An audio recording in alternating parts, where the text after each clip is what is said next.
Right. We'll do this quickly.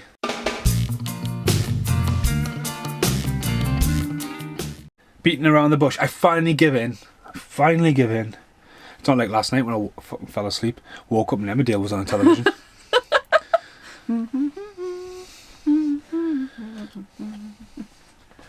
Okay, so I finally watched Me Before You, and what I was quite shocked about straight away, Warner Brothers logo came up. I went, okay. Now, I didn't realise it was a British movie, but it's filmed in Wales.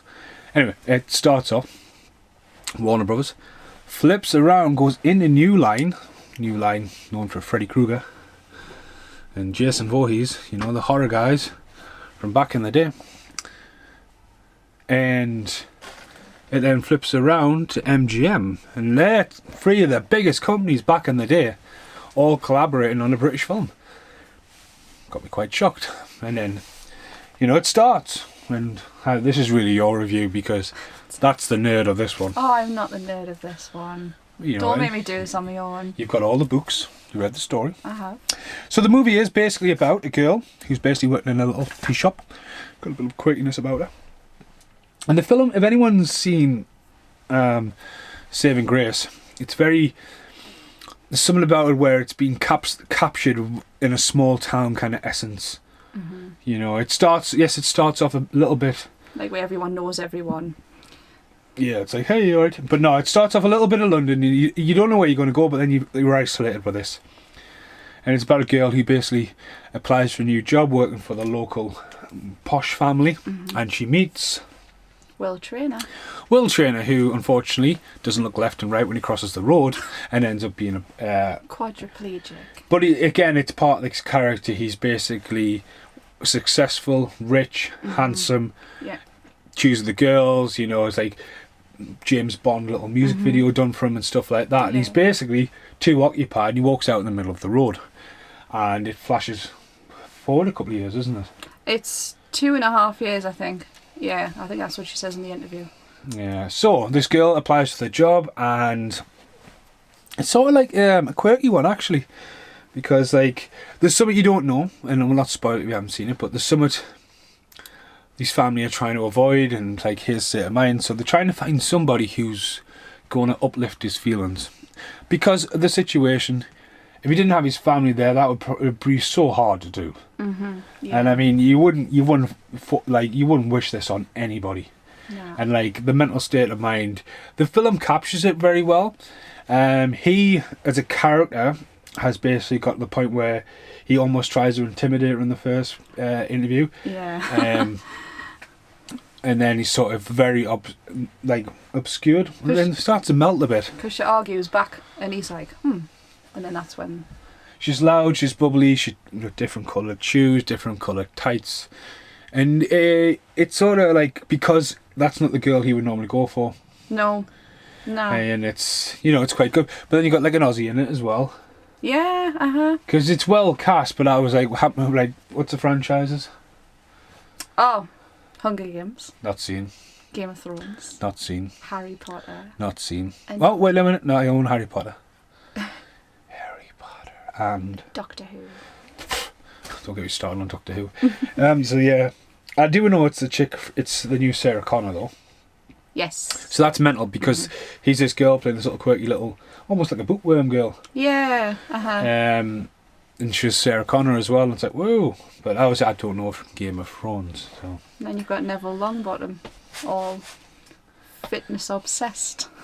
Well, he's probably a fitness fanatic in real life, and I imagine. But no, there's a story. It's... Jack was like, are you crying yet? So Jack had seen it. You were like, oh, you're going to cry. Because this is coming off the fact that we watched Untamed Heart. And I didn't pre-warn Brittany about Untamed Heart whatsoever. And I still think Untamed Heart's a better film. Sorry. But this is obviously made as part of a trilogy that they haven't fulfilled yet. I think they should, personally. Because it'd be good. Because you don't need... If the books are any different than what you've told me about what happens with Paris and all that kinds of stuff, it should evolve the character as well. But this film, Yeah. like, I'm not being funny, but the film doesn't look like he's in a wheelchair on the front cover. I know, I remember you saying that. I always thought it was somebody going, wee, you know, like, you Like lift me up kind of thing. It's got a proper Nicholas Sparks cover, actually. Oh, it's like Blue Valentine. Oh, yeah, there, it's going to be the new Notebook. Whoa, that's a bit different. I still need to see that. But no, it's a kind of... It wraps up. I mean, it does obliquely stop, sort of. But, It's one of the best adaptations I've seen. And I'm always disappointed by the adaptation, but I wasn't. book's a book, though. You read... Wasn't with I that. mean, you've read more books than me by far. I mean, but it's a case of, like, you read a book and you go, okay, twins. I know what twins are. The separation. Ooh, what's this going to be about? And you may think, chop them in half and sent one way, one's got liver, one's got the kidney. No, 25 years later. Then you're going, oh, go to Hong Kong. Let's talk. Welcome to Hong Kong. It's your call. Big mistake. The hideout, the attack, the climax club. Wow, I want to go there. There's two of them. Chapter 12 is two of them. So, you know, chapter 1 is twins. Danielle in trouble. Okay. Run. Suspicious minds. Fighting brothers. Invasion. 1 down, 2 to go. I thought they were twins. Just you and I. End credits. Yes, that is double impact. But if I read that to you, you would make your own assumption about that. But there is 2 Van Dammes. Ah. But that's the kind of thing where you would read to it, and then you go to the pictures where you're like, oh, okay, there's going to be twins, and then one of them's going to be in Hong Kong. But you know what I mean? Yeah. You make your own stuff up like that, and you do with books. Paint a picture of somebody. You know, each to their own, really. Me before you. Ooh. Oh, another thing, the soundtrack is totally English. Ed Sheeran twice. Yay! Once, but twice. Oh, Joanna Lumley. Joanna Lumley, Joanna Lumley again, turns no, up. that again is typical British. Yeah. You know, if you're making a film in Britain and you go to your casting agent, right, who else is free? You know what I mean?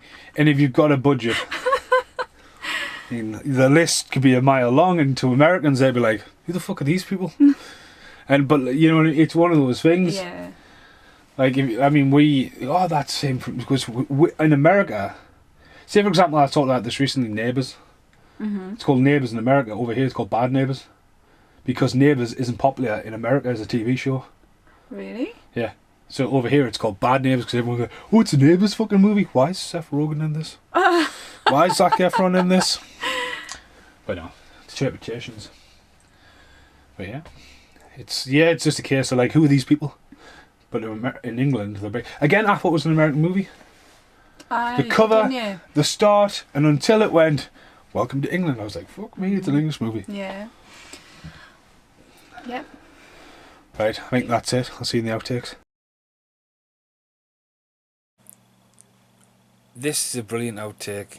It got to be at least 2 months since this was filmed. I don't even remember the review. I haven't even prepped the review. Loads of reviews after that review has been done. So, are you coming in this video? What's the crack, Brittany? So I decided to dress up as Louisa Clark, just because I can. I was looking for horror-con outfits. You're not in shot, you know that, don't you? I know that. You're hiding off in the camera. I know. I'm so scared. It's like Corey Feldman hits Louisa Clark because of the hat though. So. Ta-da! Coming around. Bumblebee tights. Wear those stripy legs with pride. Oh, that is definitely an outtake. Is that your plate of crisps on the floor you left? Yeah. You little muncher. Hey you. Right, that's the end of this video. That's the outtake. It's all about the tights. All about the bumblebee tights. Thanks for watching. Goodbye for now.